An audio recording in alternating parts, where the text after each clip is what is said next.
입시대 아이들 보면 막 거의 우리 학교 붙는 합격한 친구들 보면 거의 날아다니는 수준의 애들이 합격해요. 수업을 할 때 보면 뭐 그 날아다니는 애들 다 어디 갔니? 밸런스도 안 잡혀 있고 중요한 거는 놓친 채 당장만 배워서.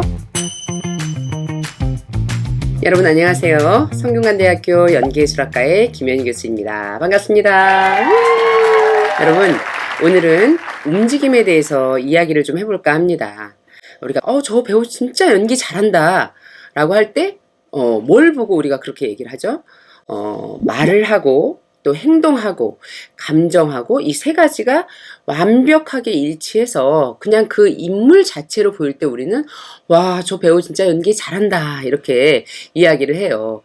그렇기 때문에 우리가 말에 대한 스피치, 화술, 그리고 신체 훈련, 그리고 감정들을 이끌어낼 수 있는 정서 훈련, 이 모든 것들은 굉장히 중요해요. 그래서 여러분들이 대학을 들어가면 제일 먼저 1학년 때 배우는 것들이 보이스 스피치, 그리고 신체 훈련, 그다음 연기 수업, 이 모든 것들은 아마 어느 대학을 막론하고 통틀어서 거의들 있을 거예요. 그래서 배우가 되기 위한 준비, 기본을 배울 때에는 아까 말한 화술, 움직임, 연기, 이게 한 세트처럼 3인방이라고 보시면 될 거예요. 그 중에서도 이 움직임, 배우에게 있어서 신체는 굉장히 중요해요. 왜냐하면 소리를 내는 데 있어서도 몸에 대한 신체 훈련이 돼야지만 그 정확하게 발성과 발음들을 낼 수도 있고, 어떤 감정을 우리가 제스처를 한다고 할 때도 어때요? 이 제스처 자체가 만국의 공통어라고 할 정도로 외국에 나가서 우리가 의사소통이 안 될 때도 자연스러운 어떤 이런 제스처로 의사소통을 할 수 있는 방법이 신체예요. 배우에게 있어서는 이런 신체가 굉장히 더 중요한 이유는 우리가 일상을 살아가는 일반인들에게 있어서는 그냥 일상의 움직임만 잘하면 돼요. 근데 배우는 일상의 움직임만 쓰지 않아요. 일상의 움직임, 비일상적인 움직임, 기술적인 움직임, 아크로바틱적인 움직임 등 굉장히 다양한 훈련을 해야지만이 여러 장르의 뭐 영화가 됐건 연극이 됐건 뮤지컬이 됐건 매체 어느 매체에서든 그 각각의 장르에 따라서 빨리빨리 적응해서 그 장르에 맞게끔 로맨틱이든 뭐 코미디든 액션이든 여러 장르의 다양하게 연기를 하기 위해서는 준비되어 있는 신체가 정말로 중요해. 주인공을 하고 있는 여러분들이 생각하기에 주연 남자 중에 몸 못 쓰는 배우는 거의 없을 거예요. 그만큼 우리나라 영화 중에서 액션물이 굉장히 많아. 근데 주인공 왜 못하는 배우가 없어 보이냐면 못해도 훈련하고 준비하는 시간이 있어요. 그래서 우리에게 그 유명하다는 배우들은 준비할 시간을 줘요. 왜? 내가 이 주인공 써야 되니까. 근데 우리가 처음 단역으로 들어가거나 작은 역할로 들어갔을 때 이 배우에게 그 준비할 시간을 크게 주지 않아요. 왜? 돈이 들잖아. 그러니까 어때? 되는 사람 뽑는 거야. 되는 사람. 아니, 우리가 액션이 굉장히 필요한 영화야. 그러면 오디션을 왜 봐요? 액션 되는 사람 뽑으려고 오디션 보는 거야. 그래서 준비되어 있는 배우만이 어느 장르 어느 곳곳에서 살아남을 수 있어요. 그렇기 때문에 우리가 학교에 가서 연극영화과라는 곳을 여러분들이 선택을 해서 갔다라면 배우로서 내가 준비하는 그 시간들을 가지면서 다양한 것들을 배우는 거예요. 그 중에서도 이제 신체 훈련은 배우에게 굉장히 중요하다라는 말을 해주고 싶고, 특히나 이제 여러 대학에서 다 있다고 했지만 성균관대학교에서의 무브먼트 수업은 조금 많이 알려져 있는 편이에요. 네, 여기서 무브먼트 수업이라는 것은 단순히 배우의 신체를 훈련하는 것은 아니에요. 저는 학생들한테 이 수업을 하기 전에 처음 강의 계획서를 같이 나눌 때 이 수업은 연기 수업이다라고 꼭 얘기를 하거든요. 우리가 연기를 잘 하기 위해서는 여러 방법론들이 있어요. 그 중에서도 무브먼트는 신체적인 접근을 통해서 연기를 잘 할 수 있도록 배우는 방법이에요. 좀 어려운 얘기 해도 될까요? 이 정도는 그래도 좀 알아야 되기도 하고, 잘은 몰라도 이 이름은 들어봤을 것 같아. 스타니슬라브스키. 저 러시아에 계신, 지금은 안 계시지만, 러시아 출신의, 배우이자 연출가이신 스타니슬라브스키는, 여러 가지 방법론을 내놨는데, 그 중에서도 여러분들이 많이 알고 있는, 정서적 기억법, 뒤에 가서는 신체적 행동법으로 많이 바뀌었지만 정서기억법이라는 거 우리가 쉽게 말해서 내 감정이 생기니까 그 감정에 따라서 신체가 움직이는 거야.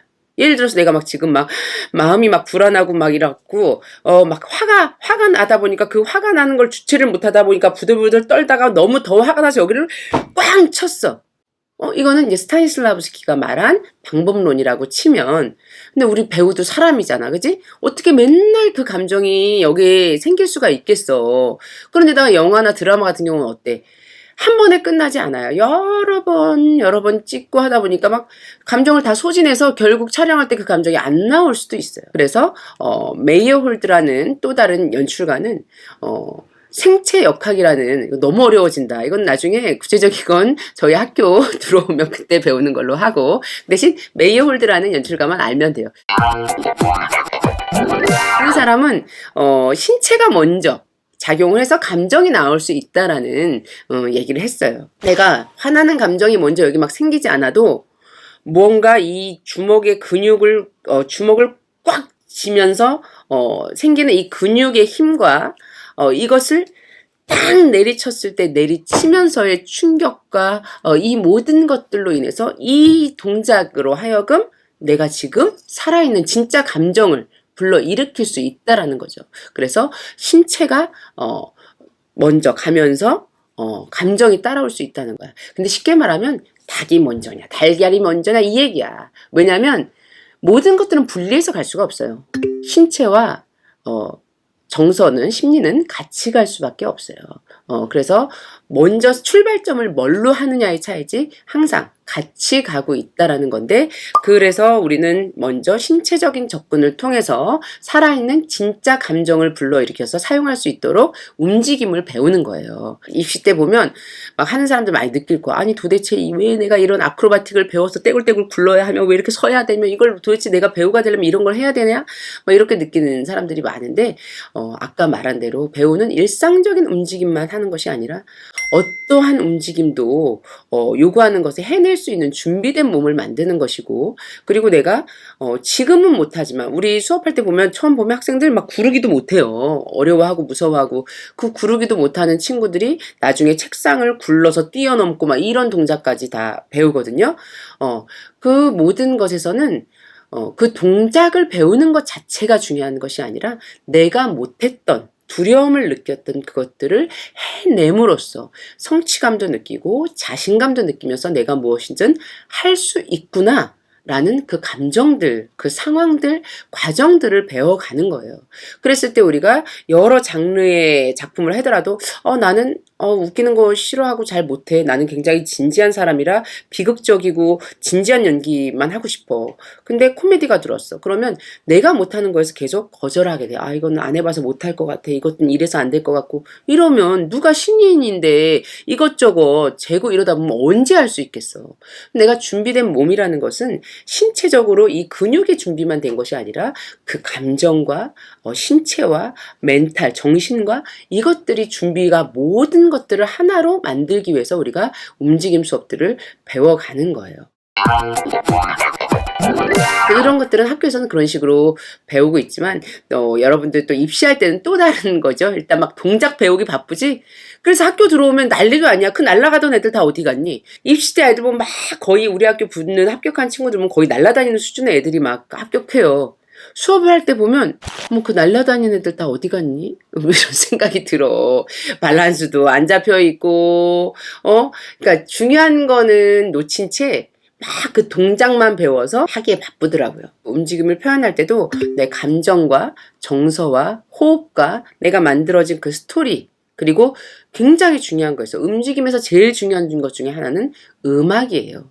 내가 그 음악 안에서 어떻게 살아있을 수 있는지, 이 음악을 썼으면 그 음악을 느끼면서 그 감정과 호흡과 이야기가 하나가 돼야 되는데, 음악아 너는 흐르려무나 나는 움직이란다. 뭐 이런 친구들이 너무 많아. 왜 그 음악을 썼는지 모르겠어. 전혀 따로야. 그런 음악은 사용하지 않는 게 좋아요.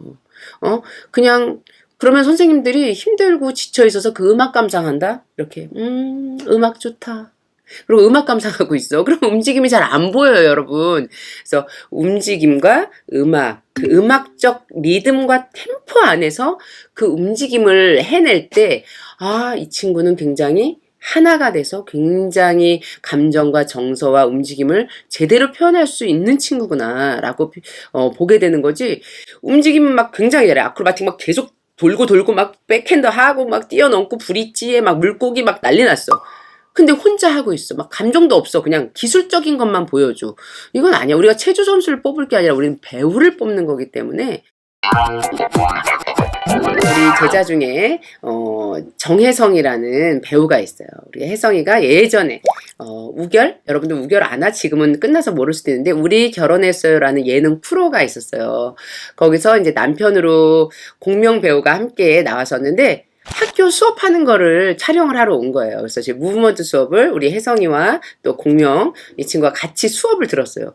진짜 열심히 정말 수업을 들었어요. 그냥 촬영하기 위해서 그 부분을 따로 따서 이게 아니라 정말 열심히 했어요. 그 공명 친구 우리 혜성이는 물론이거니와 공명 친구 아주 예의도 바르고 착하더만 수업도 굉장히 성실히 열심히 했는데 또 우리 학교에서 그 무브먼트 수업을 도와주기 위해서 무브먼트 장이 있어요. 무브먼트 장의 역할이 굉장히 큰데 그때 이제 무브먼트 장 했던 친구가 몸을 굉장히 잘 써요. 근데 공명도 태권도를 했던 친구라 몸을 굉장히 잘 쓰더라고. 그래서 공명이 쫙 보여서 멋있게 움직임하는 걸 선보여서 아 우리 또 무브먼트 장이 한번 보여줄까 했는데 얘가 막 돌고 막 백핸드하고 난리가 난 거야. 그래서 아니 공명이가 우리 학교 왔으니까 좀 멋있게 잘 비춰줘야 되는데 아니 괜히 기죽이는 것처럼 돼버린 거야. 성대에 움직임 수업 들어왔다가. 그럼에도 불구하고 공명이는 멋있지. 멋있고 나이스하고. 그게 또 이게 방송이 돼가지고 소문이 더 났는지 무브먼트 수업을 듣고 싶어 하는 친구들이 굉장히 많더라고. 성대에 와서 무브먼트 수업을 듣고 싶습니다. 막 이런 친구들이 굉장히 많더라고요. 그래서 여러분들이 움직임을 왜 배우는지 그리고 어떻게 준비를 해야 되는지 조금 더 잘 명확하게 준비해서 수업을 들을 수 있는 날이 생기기를 바랍니다.